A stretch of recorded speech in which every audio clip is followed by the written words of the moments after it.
आज का जो विषय है जिसके बारे में हम बात करेंगे, पेड़ों की अगर जड़ें कमजोर हो जाए हैं, ना तो फल खिल पाएंगे ना तो फूल लग पाएंगे। सही कह रही गलत कह रही? वैसे ही घर का मुखिया होता है, अगर जो घर का मेन अर्निंग मेंबर है, मेन हेड है, अगर वो ही ढीला पड़ गया तो ना ही बच्चों की एजुकेशन हो पाएगी, ना तो घर चल पाएगा, ना तो राशन पानी। ऐसे हालात बनते हैं। और कभी भी एक रीजन की वजह से ऐसे हालात थोड़ा बनते हैं। हमेशा हम शनि को बदनाम करते हैं, है ना, शनि शनि शनि, मंगल मंगल मंगल। अरे भाई, वास्तु को कहाँ निगेट करोगे? हमेशा ये देखकर रख जाते हो कि ठीक है ब्रह्मस्थान में टॉयलेट नहीं है, लेकिन अगर ब्रह्मस्थान में वजन की चीजें हैं, जैसे कि क्या, अगर ब्रह्मस्थान से ही दीवारें पिलर खड़ा हो रहा है, पिलर्स हैं, तब भी तो वो संघर्ष घर पे लाएगा, कहां बचोगे?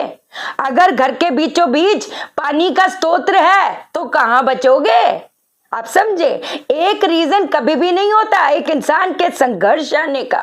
संघर्ष आने के बहुत रीजंस कहीं ना कहीं बनते हैं, लेकिन मेरे को संघर्ष के रीजन नहीं गिनवाने, मेरे को सिर्फ आज आपको इलाज बताना है।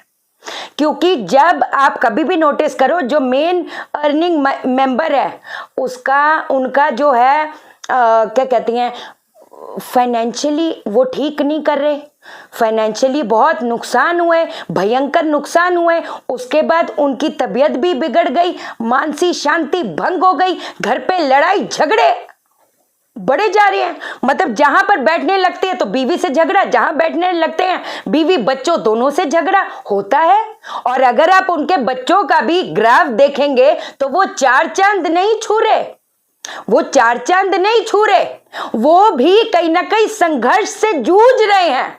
और क्या पता बच्चों का भी, वो कहते हैं ना, वैवाहिक जीवन ठीक ना चल रहा हो, उनकी जो प्रतिष्ठा है, जो मेन हेड की प्रतिष्ठा है, वो छिन्न भिन्न हो रही है। ऐसा होता है।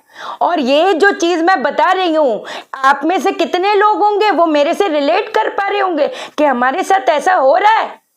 आप समझे? सूर्य अगर मंदा असर दे रहा है, चंद्रमा अगर मंदा असर दे रहा है, अगर पितृ दोष है, वैसे तो अब 29 से पितृपक्ष भी शुरू हो रहा है, करेंगे इलाज, बहुत जबरदस्त वाले करेंगे। लेकिन आज जो चीज बताने जा रही हूं, उस चीज को आपने, वो कहते हैं ना, आंधी है, तूफान है, बाढ़ है, जो मर्जी, उसको छोड़ना नहीं। और ये पक्का वादा करके चल रही हूं, हालात सुधरेंगे। लेकिन सुधरेंगे कब? सिर्फ हमने उपाय कर दिया, हो गया चमत्कार? कैसे हो सकता है बाबू?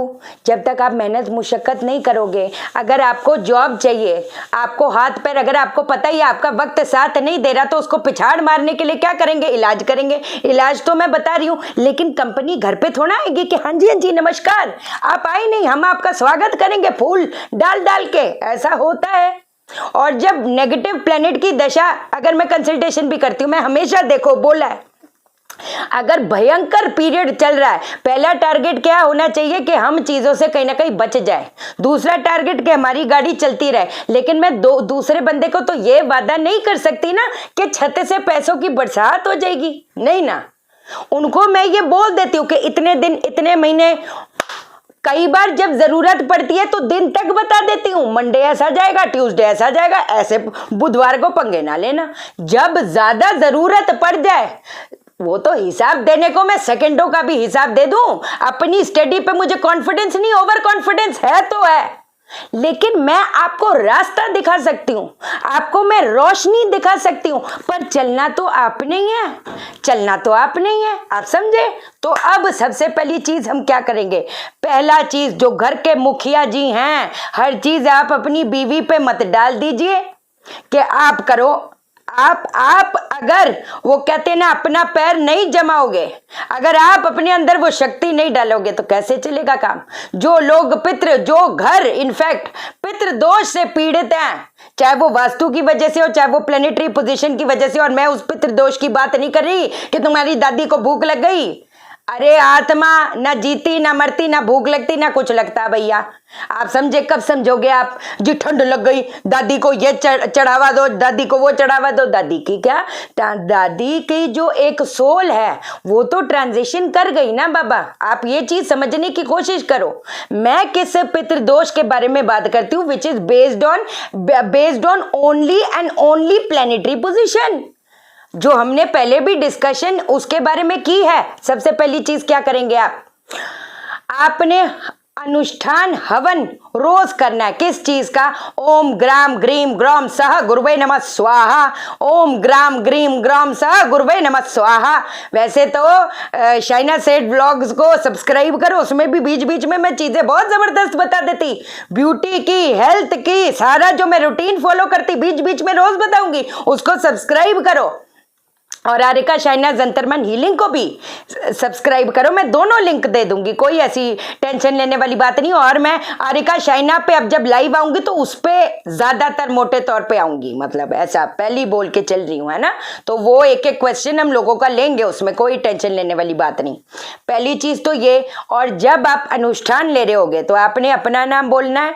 जैसे मेरा नाम चांदनी सेठ और शाइना सेठ, मदर का नाम, ब्रदर का नाम, फादर का नाम ले श्री सुनील सेठ, फिर जो भी घर के मेंबर है ऐसे बोल दिया, गोत्र बोल दिया, आप समझ गए, मेरा गोत्र अवलक्ष है। फिर उसके बाद आपने बोल दिया मैं ये कर्म करने जा रही हूं अपनी पितृ दोष शांति के लिए, ऐसे करके आपने बोलना है। जाने अनजाने कोई भूल हो गई हो हमसे तो माफी देना, अपनी नजर हम पे डालो, ऐसा। दूसरी चीज, नमक का जो दान है वो कब करना है? वो शनिवार को करना है। नमक का दान शनिवार को करना है। बृहस्पतिवार को जो घर के मेन अर्निंग मेंबर हैं उनको अगर संघर्ष आ रहा है तो ये आप करेंगे। फिर देखो, जो बादाम होते, थोड़े बादाम ले लेने का, इतनी भयंकर परेशानी आ रही है तो कोई बात नहीं, मैं कहती महीने में एक बार कर दो, थोड़े से बादाम लेकर उस पर थोड़ी हल्दी लगाकर इसको जो है अपने हाथों द्वारा किसी जरूरतमंद को आप दे दो। कोई ऐसी चीज बोली मैंने? अच्छा, अगली चीज, काली उड़द का दान आपने जरूर करना है। काली उड़द का जो दान है वो शनिवार को सूर्य अस्त के बाद। बेशक दाल घर पे बनवा लो, उसमें थोड़ा नमक भी डाल दो। अगर नमक ऐसे नहीं देना तो काली उड़द की दाल, पका हुआ भोजन जो होता है जिसको बोलते हैं, पका हुआ भोजन भी दे सकते हो। नमक तो उसके अंदर जाएगा ही जाएगा, लेकिन आपके मुंह में ये चीज नहीं लगनी चाहिए और इसके अंदर मिर्चे मुर्चे नहीं डालनी। तो अगर वैसे नमक देना है, काली उड़द की दाल देनी है, वैसे दे दो। अगर आप चाहते हो कि मैं पका कर दे दूं, वो भी चीज ठीक है, कोई दिक्कत वाली बात नहीं। एक जबरदस्त सी चीज और बताऊं, अगर साथ साथ हेल्थ रिलेटेड इशू भी आ रहे हैं, प्रतिष्ठा की हानि हो रही है, तो इसके साथ साथ हम और चीज क्या कर सकते हैं? पपीते के जो पत्ते होते हैं उसका जो कपोल होता है उसका काढ़ा बना दो, उबाल के। जैसे 1 कप आपने पानी डाला, पीपल के पत्ते आपने उसका जो कपोल होता है वो डाला। जिनको समझ आता है वो करो, नहीं आता तो दूसरे उपाय भी तो बाबा बता रही, वो कर लो, कोई बात नहीं। इतनी जबरदस्त सारी ठाठा है, सारे ही एक से बढ़कर एक। आज तो इजी चीजें बता रही, क्योंकि कई लोग बोलते हैं मैम इजी उपाय बताओ, तो इजी उपाय बता रही शाइना दीदू, है कि नहीं। आपने उसका काढ़ा बना लिया, जैसे 1 कप है, 1 से वो आधा हो गया, उसको छान के उसको पीना शुरू कर दो। जो लोग गवर्नमेंट जॉब की भी तैयारी कर रहे हैं, जिनको प्रतिष्ठा नहीं मिल रही, प्रतिष्ठा भी मिलेगी, मान सम्मान भी उठेगा, अपने अंदर कॉन्फिडेंस भी आएगा, ये पक्का वादा है।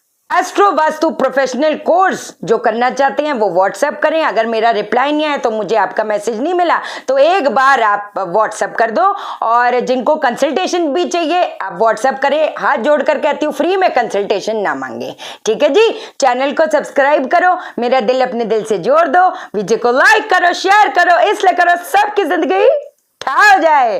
ओके देन, बाय बाय, नमस्कार।